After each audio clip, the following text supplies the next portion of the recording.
Welcome to Sunday Test. We're here to tackle the big ideas, and today we've got a massive one. We're asking a question that really gets to the core of what democracy is all about. When you put India and the United States side by side, which of these two giants is actually more inclusive? Is it about what's written in the law, or is it about the faces you see holding power? Let's get into it. So this is the central argument we're going to explore. It's a pretty bold claim, right? The idea that India's democracy, by its very design, is more inclusive than America's. We're going to break this down, piece by piece, looking at everything from who makes it to the top jobs to how the votes are actually counted. Let's dig in. All right, first up, let's talk about the view from the very top. When we look at the highest offices in both of these countries, who do we actually see? Does the leadership really reflect the diversity of the people they're meant to represent? And wow, right away, you can see a really stark contrast. In India, the highest offices, we're talking prime minister and president, have been held by people from a whole range of backgrounds. A Sikh prime minister, presidents who are Muslim, Sikh, Dalit, and even from a tribal community.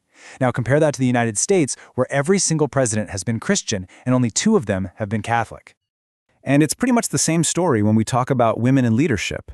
India has had a woman prime minister and has seen 2 women hold the office of president. The U.S., on the other hand, still hasn't broken that final glass ceiling for the presidency. Okay, so we've seen the faces at the top, but that's just one part of the picture. What about the rules of the game itself? Let's shift gears and look at how the actual constitutions of both countries handle the idea of representation. This brings us to a really key concept, mandated inclusion. What does that even mean? Well, think of it this way.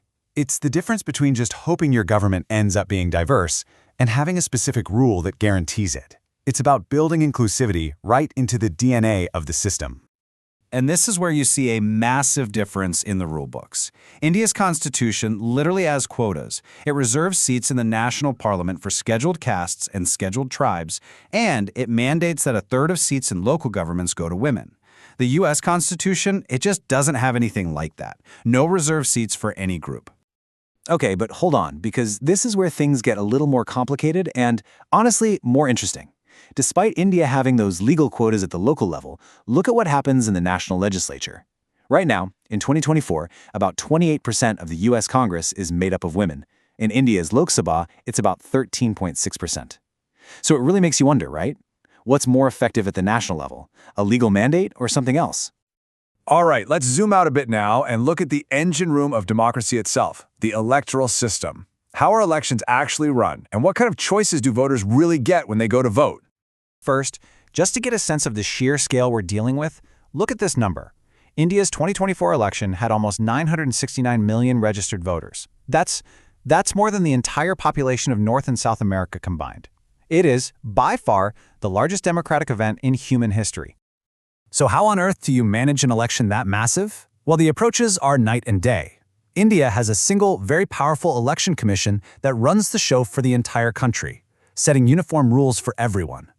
In the US, it's a totally decentralized patchwork. The rules, the voting access, everything can change dramatically from one state to the next, sometimes even from one county to the next.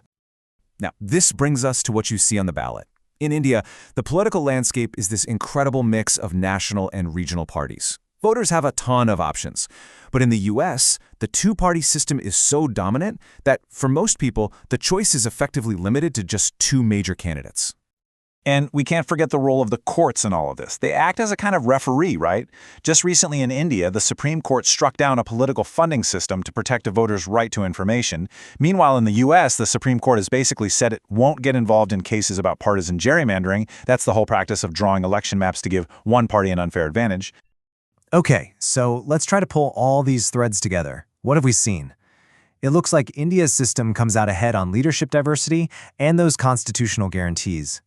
But the US currently has a higher percentage of women in its national legislature. And when it comes to the election system itself, India's is centralized with many parties, while the US is decentralized and dominated by just 2. It's a really complex picture with no simple winner. And that leaves us with this final, really critical question to think about. What is the true measure of an inclusive democracy? Is it about the guarantees that are written into the Constitution, the promises that ensure everyone has a place at the table, or is it about the final numbers, the actual statistics of who ends up in the halls of power? The answer isn't easy, and it really gets to the heart of what we even want our democracies to be. So what do you think? Which system do you feel is more inclusive? We genuinely love to hear your thoughts. And if you want to practice and test your own understanding on big topics just like this one, make sure you head over to www.sundaytest.com. Thanks so much for joining us on Sunday Test.